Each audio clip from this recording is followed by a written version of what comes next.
Alô, alô, adolescentes AD Rio Formoso, tô testando o som, tô testando esse novo formato que nós chegamos agora para vocês e eu tô muito feliz de poder inaugurar isso, apesar de eu fazer parte dessa igreja.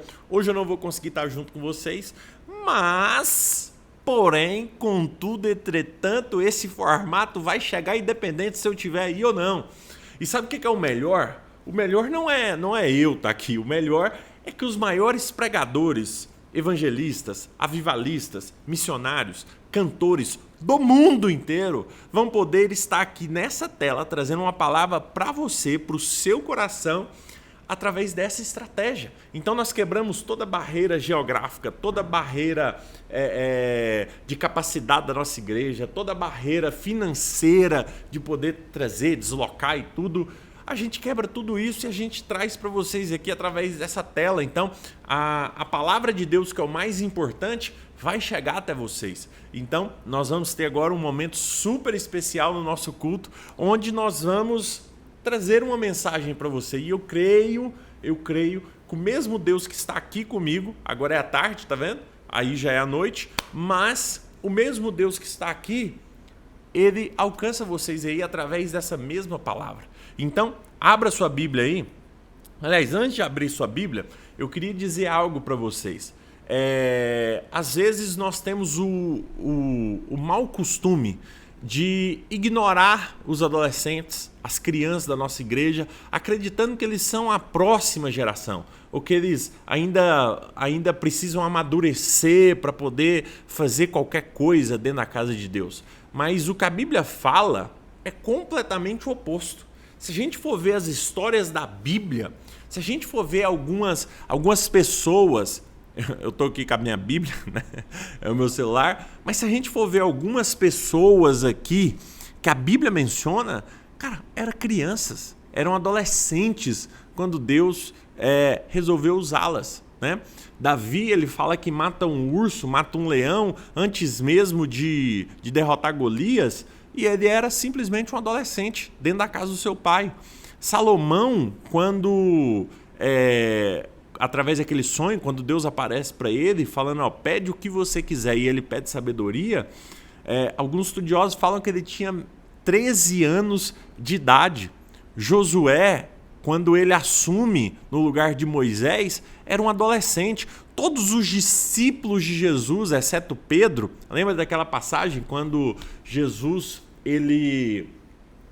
o pessoal pergunta se ele não vai pagar imposto, e ele fala, Pedro, vai lá, pesca um peixe, lá vai ter 2 moedas, você paga o meu e o seu imposto.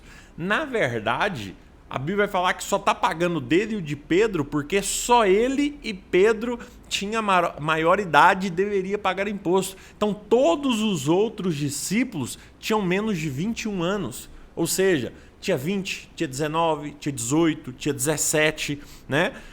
E várias outras mulheres também. Esther, quando foi escolhida, era um adolescente. Daniel, Maria. Alguns estudiosos vão falar que Maria, a mãe de Jesus, ela era simplesmente um adolescente de mais ou menos 13, 14, 15 anos, né? Timóteo, que substituiu Paulo, era extremamente jovem também.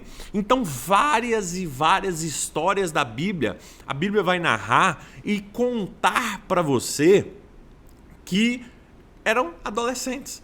E qual que é a maneira saudável da gente conseguir atuar no meio de 2 gerações? Ou seja, da minha geração, que já estou com 32 anos mais ou menos, e da sua, 17 anos, 18, 15, 14, 11. Qual que é a maneira mais saudável? A Bíblia vai contar a história de Eli e Samuel. Isso é uma história muito interessante, só para que você possa entender e também não desprezar as outras gerações. Porque a Bíblia vai falar que Deus começa a chamar Samuel, e Samuel tinha por volta de 8 anos de idade. Então, era menos do que um adolescente ainda. Era uma criança, né? E Deus começa a chamar. Você lembra dessa história, né? Samuel, e ele levanta, vai até Eli. O senhor me chamou? Falou, não te chamei, volta para a cama. Ele volta, Samuel. Aí ele volta e Eli de novo, o senhor me chamou? Ele fala, não, volta para a cama. E aí, na terceira vez, Eli cai a ficha e fala assim, ó, é o Senhor que está falando contigo. A próxima vez que você escutar essa voz, pergunte para ele, Senhor, fala que o teu servo ouve. E diz que a voz chamou mais uma vez, Samuel falou, Senhor, fala que o teu servo ouve, e diz que Deus começou a entregar para ele tudo aquilo que iria acontecer. E olha só que interessante.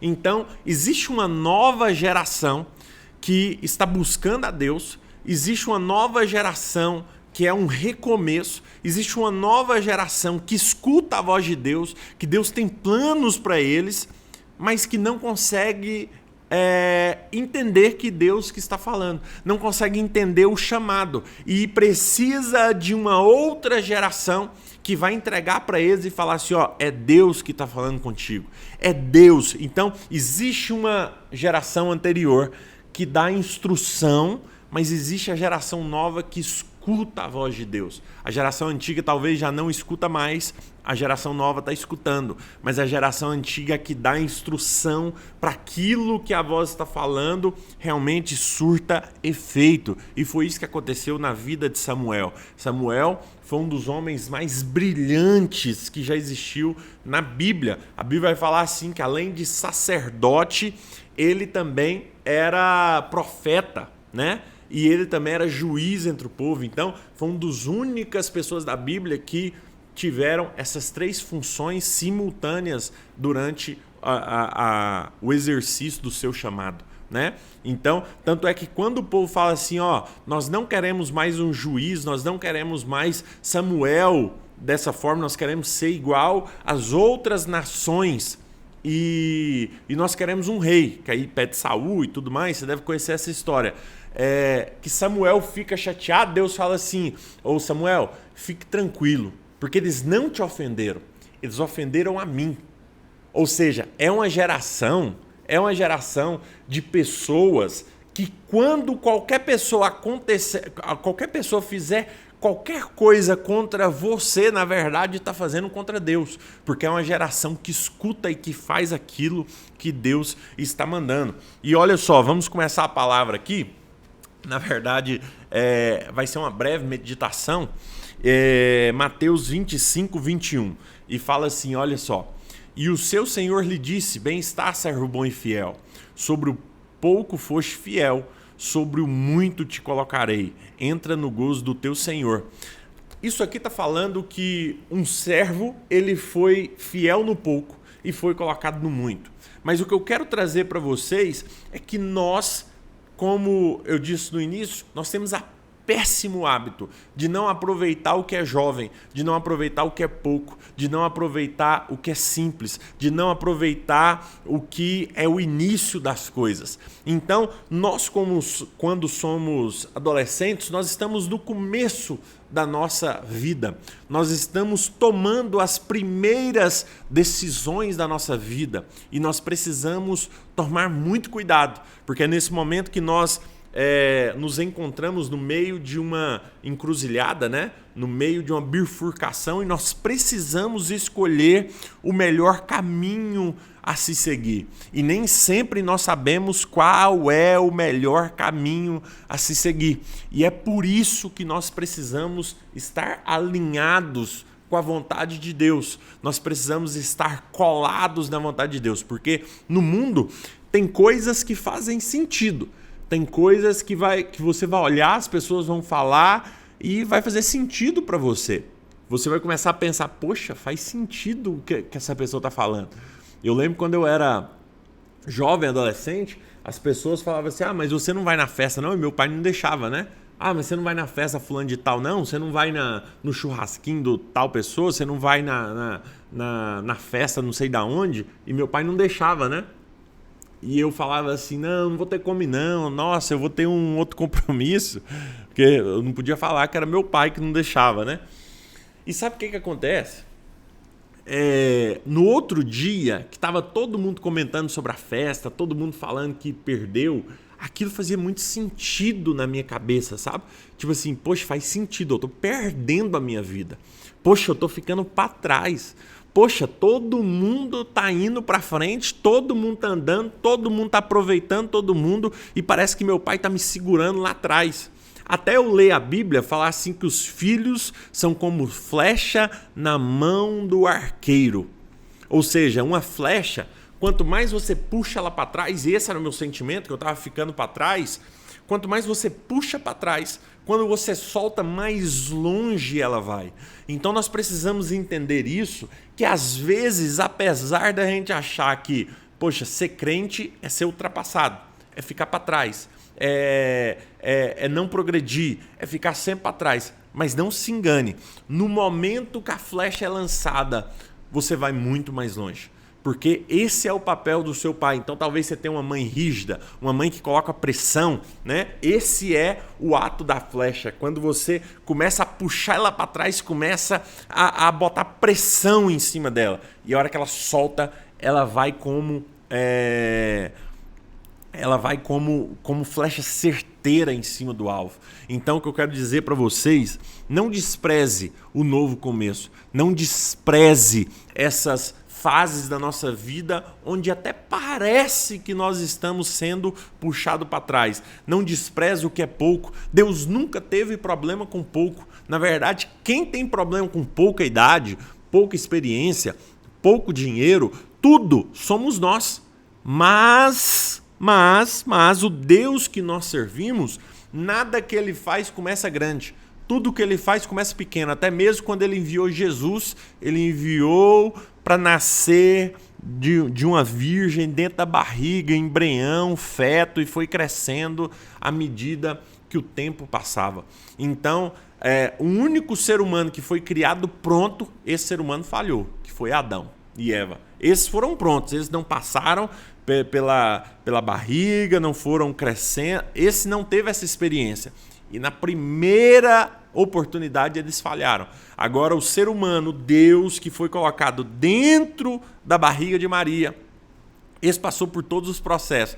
Caiu, chorou, ficou chateado. Todos esses processos de um bebê, ele passou. E aí ele conseguiu vencer. Por quê? Porque os projetos de Deus, eles não nascem grande, né? O projeto que nasceu grande, ele falhou. Aí agora todos os projetos, eles passam por um processo. Então não engane, gente. Tudo que você está passando faz parte de um processo. Eu tenho certeza que você pede coisas grandes para a sua vida. Deus, eu quero muito dinheiro. Eu quero uma casa gigante. Eu quero um carro bom. Eu quero um negócio. Mas primeiro você precisa ter o carro ruinzinho. Você precisa ter o carro pequeno. Porque é o carro onde você vai gerar experiência. Então Deus até entrega. É até interessante, porque quando você pede algo grande, imagina aqui uma floresta. Você pede para Deus uma floresta. Deus, eu quero uma floresta. Eu quero uma floresta muito grande. Aí sabe o que Deus vai te entregar? Um saquinho assim, ó, que cabe na palma da sua mão. E aí, o que é isso aqui? Aí Deus vai falar, é uma floresta. Aí ele falou, não, isso aqui é um punhadinho de semente. Aí ele falou, não, é uma floresta. Só que não está no estágio ainda que você esperava. É uma floresta que ela vai ter que ser plantada, vai ter que ser regada, vai ter que passar por um processo. Então você pede, Deus até te entrega, mas existe um processo. Lembra quando José sonhou ser governador? Poxa, primeiro ele teve a oportunidade de governar sobre a sua casa. Já leu a história dele? Diz que entre todos os irmãos, nessa época ele era o mais novo, mas ele que tinha a capa. A capa quer dizer autoridade, quer dizer governo. Então, ou seja, ele era o irmão mais novo, mas governava dentro da sua casa. Lembra quando ele foi vendido como escravo? Enquanto todo mundo trabalhava como escravo, diz que Potifar olhou para ele e falou assim, esse cara é diferente. Eu vou trazer ele para governar, administrar a minha casa. E diz que ele prosperava por conta de José. Então, gente, olha só que loucura. Ele era escravo, mas ele já governava. Então, às vezes você fala assim, eu sou escravo, eu vou agir como escravo. Não, se Deus falou que você vai ser governador, mesmo que a sua situação hoje seja de escravo, mesmo que não pareça aquilo que Deus está te falando, já comece a agir como se fosse.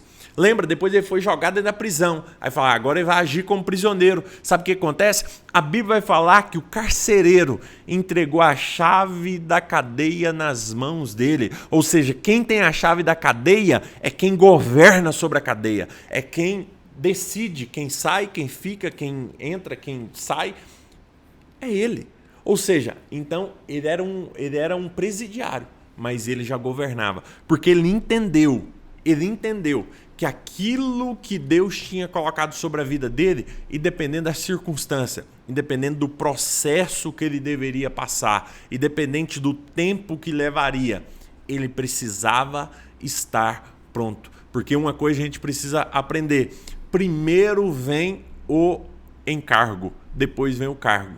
Então, ninguém vai ser colocado como pastor para depois exercer cargo de pastor. Normalmente é o contrário. Poxa, você já age como pastor, você já se porta como pastor, você já fala como pastor, você já faz tudo aquilo que um pastor faz. Então agora você vai ser consagrado como pastor. Então, um jogador de futebol, pensa, nossa, você já joga em alto nível, você joga em nível de Europa, você já joga como um jogador do Real Madrid, você já se porta como um jogador do Real Madrid, e aí então o Real Madrid vê aquilo ali e te contrata. Ou seja, não tem como pegar eu, que não jogo bola, e falar assim, o Real Madrid vai me contratar, e aí por conta que eu tenho cargo agora eu vou me portar como... Não tem como, não tem como. Então primeiro você exerce o encargo ou a função daquele cargo e depois você recebe o título. E é isso que nós precisamos entender, porque às vezes nós ficamos esperando de Deus algo que só depende de nós. Nós ficamos esperando Deus nos entregar, sendo que antes da gente viver aquilo, antes da gente passar pelo processo, nunca vai acontecer. Lembra, outra coisa ainda falando sobre os pequenos começos, lembra de quando Deus pega os 5 pães e os 2 peixes? Jesus não perguntou para os discípulos o que é que eles tinham, o que é que eles... o que é que faltava na vida deles. Jesus foi muito direto e falou assim, o que é que vocês têm? E os discípulos falaram, 5 pães e 2 peixes. Ele falou, então me dá aqui, é suficiente para fazer. Lembra da viúva lá? Falava assim, o que você tem? Ele falou, nada, eu vou só fazer esse bolinho aqui e vou morrer. Falou, mas não tem nada. Ele falou assim, não, tem um restinho de azeite, um restinho de farinha e tal. Ele falou, então faz lá e me dá. Faz lá e coloca aqui na minha mão. Então, entende que, na verdade, o pouco, ele não quer dizer que é nada. A gente que fica achando que o pouquinho de inteligência que a gente tem, o pouquinho de experiência que a gente tem, o pouquinho de dinheiro que a gente tem é nada. Mas na verdade é um pouco. E o pouco é diferente de nada. Nada é nada. Nada não tem como surgir alguma coisa. Agora do pouco Deus faz muito. Agora o milagre que Deus precisa é você abrir mão do pouco que você tem para colocar nas mãos dele, né? Lembra da parábola dos talentos? Até o texto fala sobre isso. Eu já encerro agora aqui. A parábola dos talentos vai falar que aquele servo que recebeu um pouquinho, ele enterrou com medo do seu senhor e ele enterrou, né? Então um recebeu 5, outro recebeu 3, outro recebeu 2 talentos. E o que recebeu 2 enterrou o seu talento, né? E diz que aquele que ganhou pouco ainda enterrou. E sabe o que aconteceu? Mesmo aquele que tinha pouco foi tirado e deu para aquele que tinha mais. Então todos aqueles tinham pouco. Mas alguns souberam trabalhar e multiplicar aquilo mesmo sendo pouco. Então, poxa, eu tenho pouca experiência. Trabalhe para que essa experiência possa ser multiplicada. Poxa, eu tenho pouco dom de falar. Então prepare mais. Pô, eu sei pouco da Bíblia. Então leia mais a Bíblia. Nossa, eu sei orar só um pouquinho. Então treine mais, ore mais. Quanto mais você orar, melhor você vai ficar. E aí você vai pegando aquele pouco e multiplicando, né? A parábola do talento nada mais fala sobre isso. Aquela pessoa que, eu só sei um pouquinho de Bíblia, mas aí chega lá, enterra o seu talento, acha que aquilo lá é o suficiente, não multiplica aquilo que Deus colocou sobre a sua mão. Aquele que foi encontrado dessa forma, sabe o que Deus vai falar? Servo mau e infiel. Te lançarei num lugar onde há choro e ranger de dentes, longe da presença do seu Senhor. Ou seja, irmãos, pouco não significa nada. Lembra quando Pedro afundou nas águas? Jesus pegou na mão dele e falou assim: homem de pouca fé, ou homem de pequena fé. Olha só que interessante. Pedro foi chamado do homem de pequena fé, mas esse homem de pequena fé, na primeira pregação, 3.000 almas se converteram. Esse homem de pequena fé diz que eram colocados coxos, aleijados, cegos à beira do caminho, porque a sombra dele, aonde ele ia passando, a sombra dele curava. Um homem de pequena fé. Era a mesma pessoa, mas aquela pessoa que sabia que mesmo sendo pouco, colocou em exercício, colocou a função do reino. Então, aquilo que você tem, independente seja muito, seja pouco, eu tenho pouca idade. Não interessa. Deus não tem problema com isso. Lembra, Gideão falou que a família dele era mais pobre, Moisés falou que ele era gago, né? Davi falou que ele era o menor da sua casa. Então, e isso é até interessante, sabe? Porque esse pensamento de que nós não somos capazes de exercer aquilo que Deus nos chamou é real. É real, de verdade. Você não é capaz, mas tem algo que te capacita a partir do momento que você aceita o desafio, né? Então, mas não fique esperando Deus te chamar com voz de trovão. Ei, vai e faz. Vai e faz. Se você tem vontade de pregar, fala pro Guilherme aí, ó. Fala assim, ó, Guilherme, eu tenho vontade de pregar. Me dá aí 2 minutos aí, eu quero começar com a saudação. Eu quero começar... Ah, não, mas eu não tenho vontade disso. Mas faça alguma coisa. Seja útil na obra de Deus. Seja útil na casa de Deus. Essa é a maneira de você multiplicar aquilo que você entregou. Então, não despreze. Não despreze. Olha só o que eu escrevi, ó. Se você está com pouco hoje, é a prova que Deus te escolheu para viver algo grande. Porque Deus só coloca na mão das pessoas, lembra das sementes? Deus coloca sementes nas pessoas. Mas tem gente que acha que é pouco, joga fora, ou guarda no bolso, ou guarda na gaveta. E na verdade aquilo que Deus te entregou serve para que você possa semear, lançar em terra, para que possa frutificar e para que possa multiplicar sobre a sua vida. Então não despreze o seu pequeno começo. Não despreze a sua pouca idade, porque é ela que Deus precisa para poder fazer. Deus já fez com outros adolescentes e Ele é poderoso para fazer na sua vida. Então, se você estiver disposto a se entregar, a fazer mais, a viver aquilo que Deus tem, eu tenho certeza que a Bíblia está falando que a seara é grande e poucos são os ceifeiros. O Guilherme fala algo até interessante. Fala assim, ó, Deus, ele tem a capacidade de nos escolher, nem que seja por falta de opção. Então, se você está disposto a fazer, se você está disposto a se entregar, poxa, não tem ninguém, mas tem aquele está disposto, aquele está fazendo. Então, você vai viver coisas extraordinárias, tá bom? Que Deus abençoe vocês. Vamos orar? Vamos fazer a oração e depois eu já vou para responder as perguntas de vocês. Vamos lá? Pai, muito obrigado. Quero te louvar e quero te agradecer por tudo aquilo que o Senhor tem feito. Muito obrigado pela nossa vida, muito obrigado por tudo aquilo que o Senhor tem nos entregado. E, Senhor, nos ensina a olhar como o Senhor vê.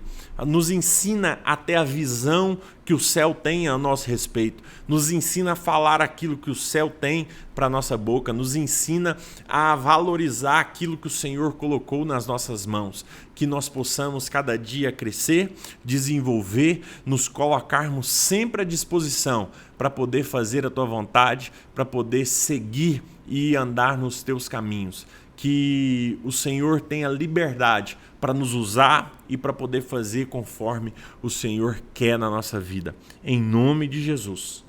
Amém. Então vamos lá, pessoal? Deixa eu ver aqui quais são as perguntas. Vou responder de uma forma bem rapidinho aqui. Como consigo derrubar a barreira da timidez? Não existe outro caminho. Se expor ao ridículo, se expor à vergonha. Se você é tímido, você tem uma trava no seu cérebro que nada mais é que é o quê? Você não quer se expor, você não quer passar vergonha. A timidez nada é que o medo das pessoas rirem de você. Mas aí o que você faz? Se expõe ao ridículo. para que as pessoas riem de você e você vê que não é o final do mundo, o fim do mundo, tá bom? Então não tem outro caminho, é treinável, a timidez é treinável, você treina a não ser tímido, você tem que tirar essa trave que está falando para você, nossa, eles vão rir de mim, então faça alguma coisa para eles rirem mesmo, para eles rirem. Entra, sobe no púlpito aí de peruca, sobe com a camiseta virada do avesso, sobe sem tênis, para as pessoas olharem mesmo, você vai ver que as pessoas não tá nem aí para você.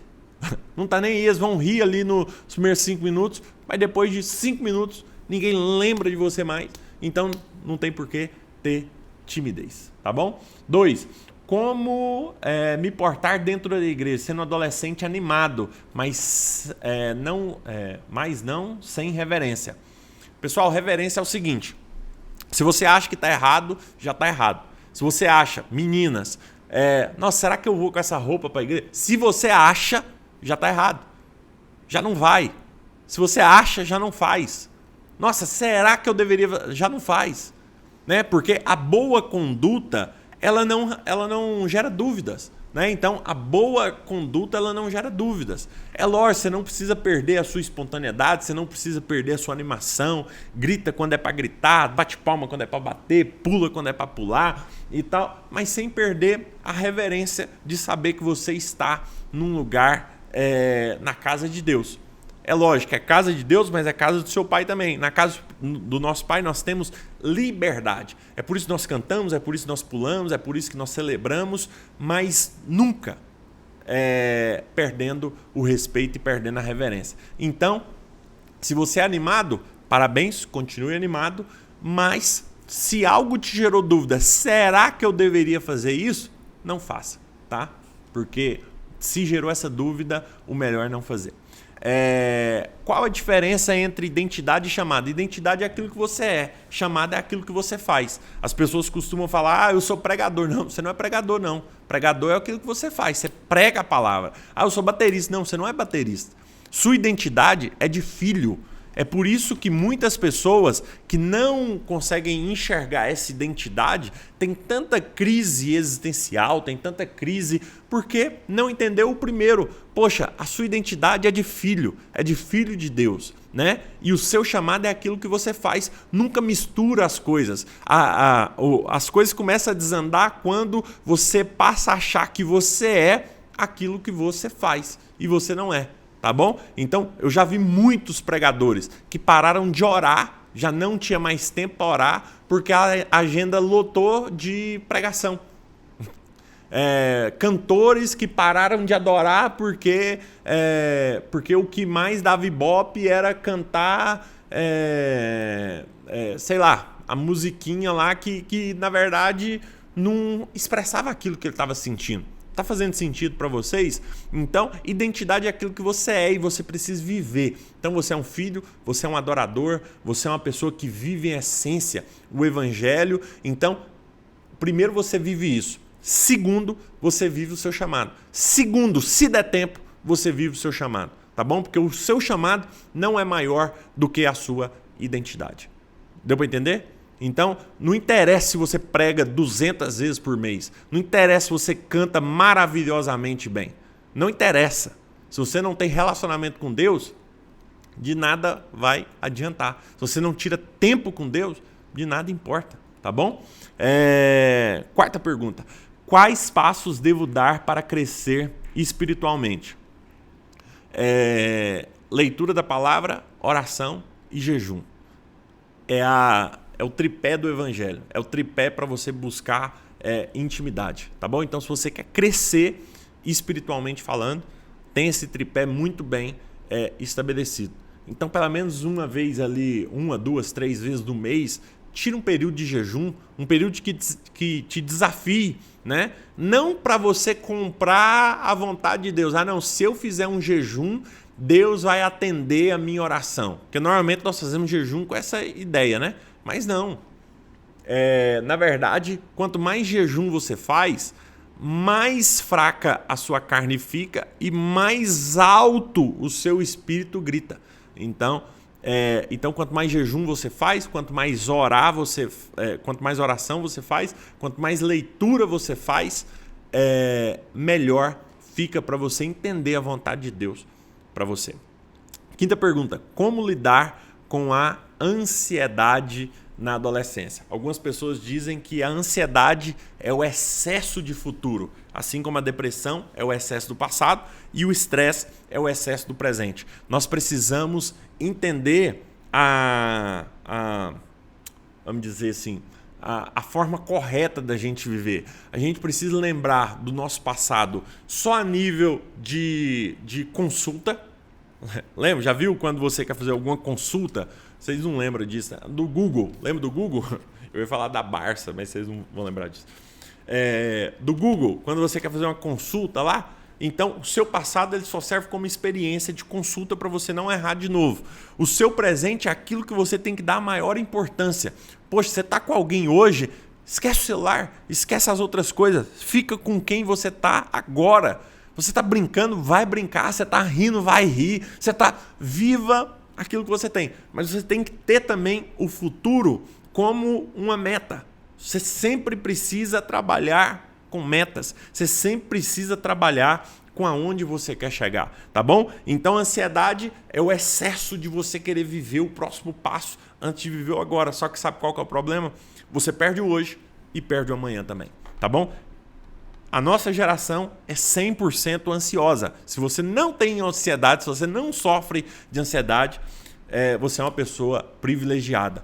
É normal, eu sofro de ansiedade, as pessoas que eu convivo sofrem de ansiedade e tal. O problema é quando a ansiedade começa a atrapalhar o seu dia a dia. Você já não consegue fazer as coisas que você quer fazer por conta da ansiedade. E aí não tem outra saída. Desconecta disso aqui, desconecta do celular, para um pouco de se preocupar. Se você está num ambiente que te preocupa muito, afasta um pouco daquele ambiente, durma melhor, faça atividades físicas, alimente melhor. Tudo isso vai começar a te ajudar, porque a ansiedade também, além de algo emocional, é algo físico, né? Talvez tenha um hormônio desregulado, então é isso. Tá bom? Deus abençoe vocês. Tamo junto. Até a próxima. Valeu!